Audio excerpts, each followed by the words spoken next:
Assalamualaikum warahmatullahi wabarakatuh.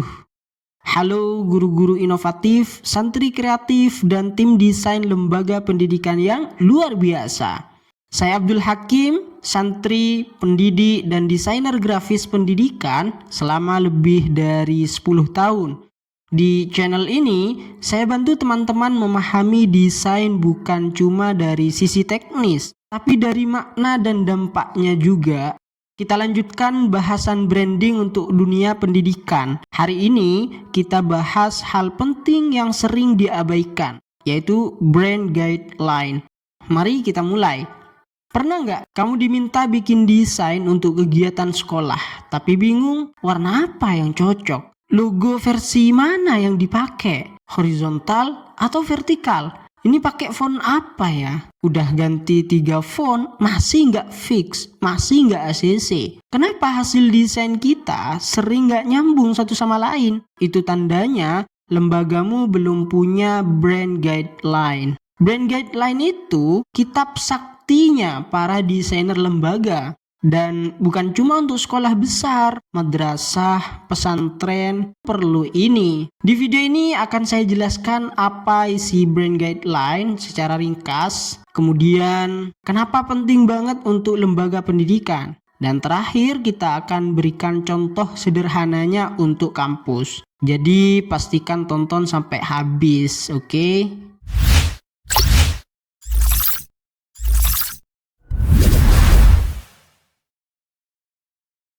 Apa itu brand guideline? Brand guideline atau panduan merek adalah dokumen acuan visual dan verbal yang menjelaskan cara konsisten menggunakan elemen identitas visual suatu brand, baik secara digital maupun cetak. Bukan brand identity-nya, tapi aturan main untuk menjaga agar identitas visual itu konsisten. Perumpamaannya begini.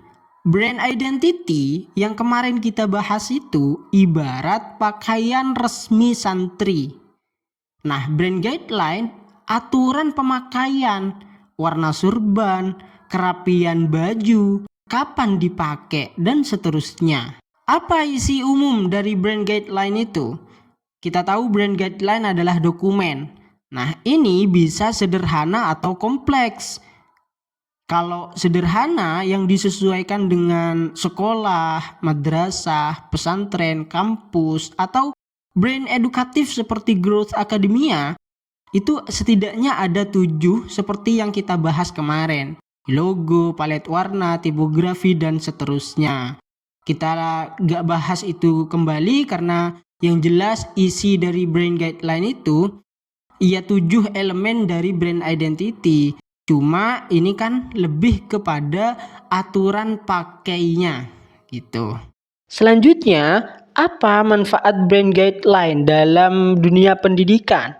Menjaga kesan profesional di mata wali murid, tamu, dan juga mitra. Memudahkan tim media, admin sosial, dan desainer untuk menghasilkan konten yang seragam. Menjadi panduan resmi saat mencetak banner, kalender, atau merchandise, dan lain-lain. Dan yang terakhir tentunya memperkuat citra pesantren modern, tertib, dan berwawasan visual. Selanjutnya kita langsung ke contoh sederhana dari brand guideline. Ini punya kampus Taimur Afi Sampang. Elemen pertama itu logo. Ada logo utama. Ini full color, 2 mode warnanya ada. Ada logo putih. Ini versi untuk background gelap. Kalau sudah nggak ketolong, kalau sudah nggak kontras lagi. Jangan beri efek bevel and emboss, stroke, glow, gradasi, atau shadow. Jangan ubah bentuk, jangan ubah landscape, kecuali kepepet. Misalnya kayak untuk logo di bagian header sebagai home di website. Itu mesti ke pinggir karena ukuran ke bawahnya itu sudah nggak bisa ditoleransi. Kalau tetap pakai logo utama, tulisannya nggak dipinggirkan ke kanan, di sampingnya logo, itu nggak bisa, jadinya kecil. Dan nggak ketahuan kalau itu logo Taimur Afi Sampang. Jangan hilangin nama pada logo. Ada juga logo tagline. Ini boleh berubah untuk 1 tahun pelajaran. bentuknya ya, oke. Elemen yang kedua, palet warna. Ada warna primer. Warna primernya itu ya marun. Marun, gabungan-gabungannya itu fabric, navaju white. Aturannya, warna di media sosial bisa berubah setiap tahun ajaran. Konsultasikan dengan ketua. Palet warna untuk seminar, webinar, atau dialog boleh tidak sama persis, menyesuaikan dengan konteks acara.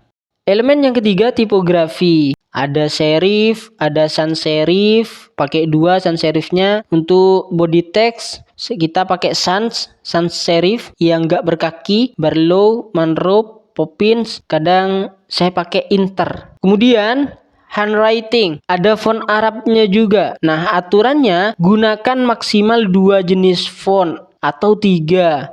Jika dibutuhkan tambah 1 gitu ya, serif atau handwriting.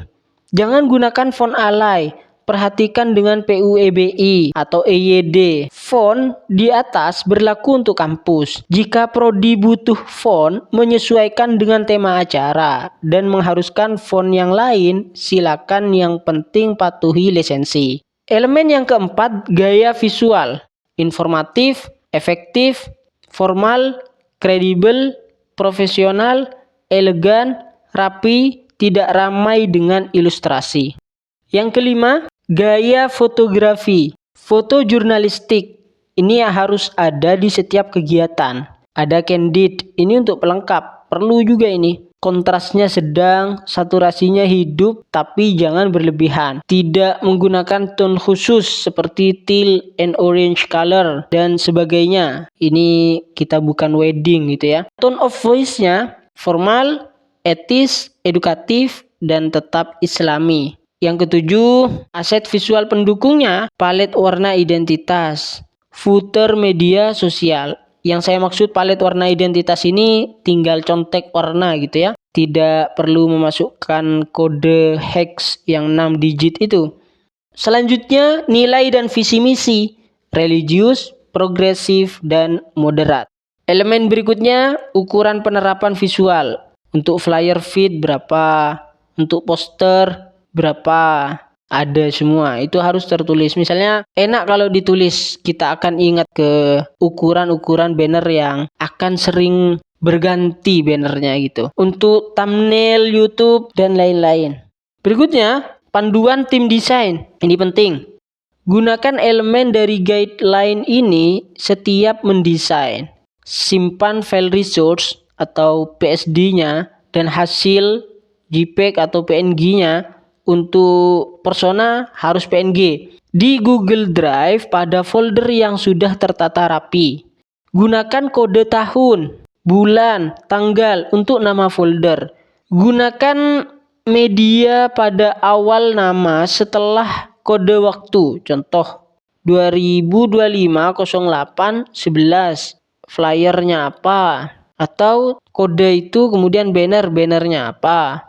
Ikut tren desain boleh, kemudian improvisasi dulu, sesuaikan dengan branding kampus. Jika memang dibutuhkan bahan dan sumber yang berbayar, konsultasikan dulu. Patuhi lisensi. Catatan, desain menggunakan brand guideline yang sederhana namun konsisten jauh lebih baik daripada visual yang indah tapi tidak terarah.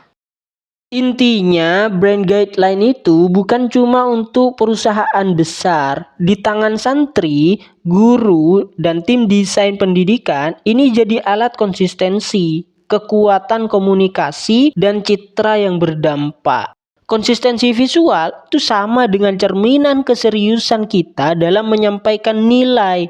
Kalau lembagamu belum punya, mungkin inilah saat yang tepat untuk memulai. Jangan lupa like, komen kalau ada pertanyaan, dan share ke teman-teman yang sering ditugasi bikin desain kegiatan edukatif, oke? Visualmu, pahalamu. Santri bisa desain, guru punya gaya. Bukan sekedar estetik, tapi edukatif, etik, dan berdampak. Terima kasih sudah menonton. Wassalamualaikum warahmatullahi wabarakatuh.